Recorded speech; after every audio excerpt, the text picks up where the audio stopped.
Piedzimusī bagātāka par karalienēm un tuvāk Francijas tronim nekā gandrīz jebkurš cits dzīves cilvēks, Anna Marija Luīza d'Orleāna būtu varējusi dzīvot dzīvi bez ierobežojumiem. Tā vietā viņas milzīgā bagātība padarīja viņu par iekārojumu politisku trofeju, karaļnamam bīstamu personu un galu galā par sievieti, kuru ieslodzīja vara, skandāli un vientulība. Šis ir traģisks stāsts par Eiropas bagātāko mantinieci un to, kā viņa nonāca izolācijā, trimdā un vientulībā. Anna Marija Luīze d'Orleāna, nākamā Montpensie hercogiene, piedzima Luvras pilī Parīzes centrā 1627. gada 29. maijā. Toreiz Luvra nebija muzejs vai mākslas galerija, bet gan viena no galvenajām Francijas karaļnama rezidencēm Parīzes centrā. Un iemesls, kāpēc Anna Marija piedzima šeit, bija tas, ka viņa, protams, arī bija karaļnama locekle. Viņas tēvs bija Gastons, Orleānas hercogs. Viņš bija jaunākais Francijas karaļa Andrija IV dēls, kurš 1589. gadā nodibināja Burbonu karaļnamu un valdīja Francijā līdz savai slepkavībai 1610. gadā. Tādējādi Anna Marija bija karaļa mazmeita, un viņas onkulis bija Andrija IV vecākais dēls un mantinieks, karalis Luīs 13. Annas Marijas māte bija Marija de Burbonā, Montpensie hercogiene. Viņa nāca no citas Burbonu nama atzara un kļuva par hercogieni jau zīdaiņa vecumā pēc sava tēva nāves. Marija un Gastons apprecējās 1628. gada augustā, un viņa palika stāvoklī pirmo reizi dažu nedēļu laikā. Diemžēl Anna Marija nekad neiepazina savu māti. Viņa saslima pēc dzemdībām un nomira. 1627. gada 4. jūnijā tikai 21 gada vecumā, mazāk nekā nedēļu pēc Annas Marijas dzimšanas. Pēc mātes nāves jaundzimusī Anna Marija mantoja Montpensie hercogienes titulu un tik milzīgu bagātību, ka tikai 6 dienu vecumā viņa kļuva par vienu no bagātākajām mantiniecēm Francijā. Annas Marijas agrā dzīve bija sarežģīta. Viņa uzauga karaļa galmā un tā apkārtnē, lai gan viņas tēva rezidence atradās Orleānā uz dienvidiem no Parīzes. Pēc pirmās sievas nāves tika gaidīts, ka Gastons apprecēsies vēlreiz un radīs vīrieša dzimuma mantinieku, kurš varētu mantot vienu no lielākajām bagātībām valstībā. Tā vietā nākamajos gados viņš sāka attiecības ar Margaritu no Lotringas un slepeni apprecējās ar viņu 1632. gadā, pēc tam, kad viņa brālis, Luīs 13, atteicās dot atļauju šīm laulībām. Karalis iebilda pret laulībām politisku iemeslu dēļ, jo tajā laikā Francija bija konfliktā ar Lorēnu. Kad ziņas par šo savienību sasniedza karaļa gaumu, Gastons tika spiests anulēt laulību. Bērnībā Anna Marija dzīvoja Tilerī pilī sava audzinātāja uzraudzībā, kura rūpējās par viņas izglītību un mācīja viņai lasīt un rakstīt. Kad nākamais Luīs 14 piedzima, 1638. gada septembrī, 11 gadus vecā Anna Marija paziņoja, ka kādreiz apprecēs viņu, mīļi saucot zīdaini par savu mazo vīru, kas izraisīja karaļa galma izklaidi. Tomēr viņas izteikumi izpelnījās rājienu gan no Lūija 13, gan kardināla Rišeļē puses. Tikmēr viņas tēvam bija citas ambīcijas, un viņš cerēja viņu izprecināt citam karaļa radiniekam, taču no tā nekas neiznāca. 1643. gada vasaras sākumā Gastons beidzot apprecēja savu mīļoto Margaritu. Kad Luīs 13 gulēja uz nāves gultas, viņš beidzot deva savam brālim atļauju legalizēt savienību, kurai viņš ilgi bija pretojies. Tas bija ārkārtīgi svarīgi Annai Marijai, jo visus šos gadus Gastonam nebija izdevies radīt izdzīvojušu vīriešu dzimuma mantinieku. Gastonam un Margaritai kopā piedzima vairāki bērni, taču visi viņu pēcnācēji bija meitas, izņemot vienu dēlu. Tas bija Žans Gastons, Valois hercogs. Diemžēl viņš nomira no dehidratācijas un citām komplikācijām, ko izraisīja smaga caureja 1652. gada augustā, kad viņam bija 2 gadi. Tas nozīmēja, ka Anna Marija, kā sava tēva vecākā meita, kādu dienu mantotu viņa plašos īpašumus un tituls, padarot viņu par vienu no kārotākajām princesēm Eiropā. Taču viņas rīcība drīz vien ievirzītu daudz tumšākā ceļā. Līdz brīdim, kad viņas mazais brālis nomira. 1652. gada augustā Anna Marija jau bija izveidojusi sev ievērojumu vārdu Francijas politikā. Tas bija saistīts ar pilsoņu karu, kas tobrīd norisinājās valstī. Jau 1643. gada maijā Annemarijas 4,5 gadus vecais brālēns bija kļuvis par Francijas karali Ludviķi 14, mantojot troni no sava tēva. Viņš bija pārāk jauns, lai valdītu daudzus gadus, un Francija tajā laikā bija iesaistīta 30 gadu karā pret Austrijas un Spānijas Habsburgiem. Lai finansētu karu, tika ieviesti smagi nodokļi, un efektīva karaļa trūkums sasniedza kulmināciju 1648. gadā, kad Parīzē izcēlās sacelšanās, kas vēlāk izplatījās arī citās lielākajās pilsētās. Fronde, kā kļuva pazīstams šis pilsoņu karš, turpinājās vairākos posmos 5 gadus. Fronda laikā Anna Marija kļuva bēdīgi slavena ar savām aizdomīgajām simpātijām pret dumpiniekiem. Tomēr viņas lojaltāte bija daudz sarežģītāka nekā daudzi saprata. Dumpja pirmajos gados viņa atklāti atbalstīja dumpinieku līderus Bordo un pat pati devās turp. Taču vēlāk viņa iespaidīgi palīdzēja sarunās par mieru starp dumpīgo pilsētu un karaļa valdību. Tad, kad 1652. gadā izcēlās jauni nemieri, Anna Marija devās uz Orleānu un mēģināja sarunāties ar turienes dumpiniekiem. Taču, kad viņa ieradās, pilsētas vārti bija aizslēgti un varas iestādes viņai liedza ieeju. Atsakoties atkāpties, viņa ar laivu šķērsoja upi, kā kaķis pārkāpa pāri aizsardzības būvēm un izslīdēja cauri vārtu spraugai. Drīz pēc tam viņu triumfāli izveda cauri ielām, un viņa kļuva par neoficiālo sacelšanās simbolu. Vēlāk Anna Marija atgriezās Parīzē, kur viņa neatgriezeniski sasaistīja savu likteni ar sacelšanos un iemantoja dumpinieku sabiedrotās slavu. 1652. gada 2. jūlijā Faubourg-Saint-Antoine kaujas laikā zem baisajām Bastīlijas sienām pilsētā. Viņa izdarīja pārsteidzošu soli, pavēlot cietokšņa lielgabaliem šaut uz karaļa spēkiem, atbalstot Luiju, Kondē princi, valdības bīstamāko ienaidnieku un savu karalisko brālēnu. Neskatoties uz viņas iejaukšanos, sacelšanās tika apspiesta. Karaliskajiem spēkiem gūstot uzvaru un viņas reputācijai esot sagrautai, Anna Marija bija spiesta bēgt no Parīzes. Fronda beidzot sabruka nākamajā gadā, un jaunais Luijs 14. kļuva apņēmības pilns, ka nekāda izaicinājuma karaļa varai vairs nekad viņu neapdraudēs. Lai gan Anna Marija bija nostājusies dumpīgo dišciltīgo piemēram prinča Kondē pusē, nevis vienkāršo ļaužu pusē, viņas rīcība netika aizmirsta. Un drīz bagātākā mantiniece Francijā nonāks trimdā, izolēta no spožās galma dzīves, kuru viņa reiz bija mīlējusi. Annas Marijas rīcība frontes laikā padarīja jebkādu atgriešanos galmā neiespējamu. Uzvarējušo rojalistu pasludināta par bīstamu dumpinieci. Viņa bēga trimdā uz attālo Senfaržo pili Burgundijā. Plašā vecā muiža bija nolaista un sliktā stāvoklī. Tāpēc kritusī princese bija spiesta lielu tās daļu atjaunot, kamēr nākamos 5 gadus viņa turējās ēnā, baidoties jebkurā brīdī tikt ieslodzīta, kamēr viņas brālēns uzspieda savu varu Francijai.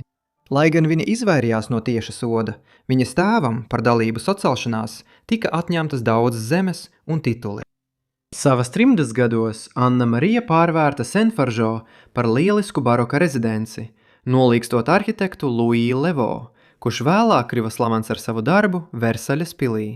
Tomēr liela daļa viņa darba Senfaržo tika iznīcināta ugunsgrēkā 18. gadsimtā. Līdz 1657. gadam pilsoņu kara haoss bija sācis izgaist no atmiņas, un 30 gadus vecā Anna Marija beidzot nolēma iziet no trimdas. Viņas tēvs, kurš arī bija zaudējis labvēlību frondes laikā, nesen tika atļauts atgriezties karaļa galmā, jaunā karaļa labvēlībā, un Anna Marija drīz pievienojās viņam. Galma vidē Anna Marija tika uzskatīta par diezgan glītu sievieti, gan no muižnieku, gan pat ģimenes locekļu puses, kuri viņu nebija redzējuši daudzus gadus.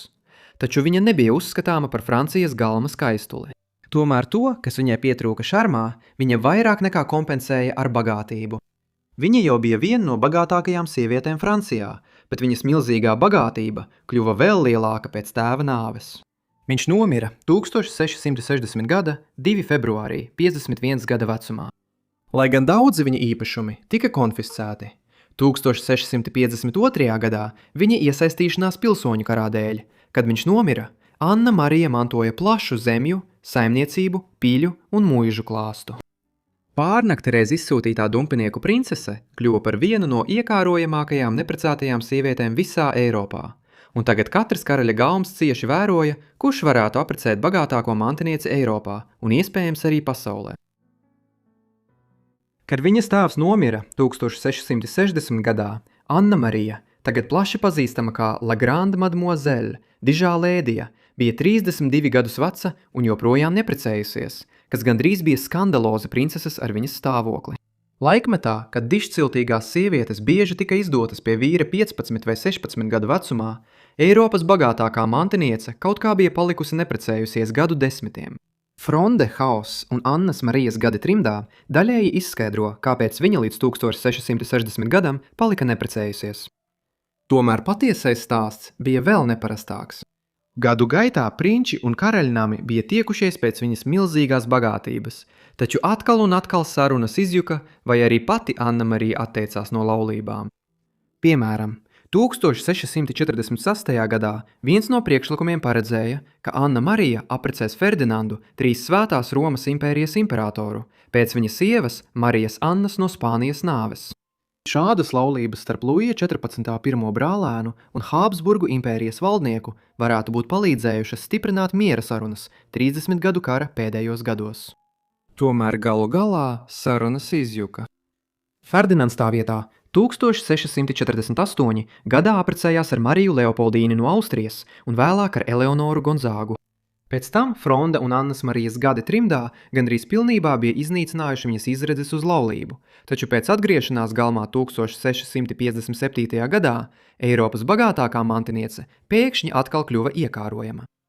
Viens no priekšlikumiem pat paredzēja, ka viņa varētu apprecēt Filipu I, Orleānas hercogu, savu pirmo brālēnu un Luija 14. jaunāko brāli.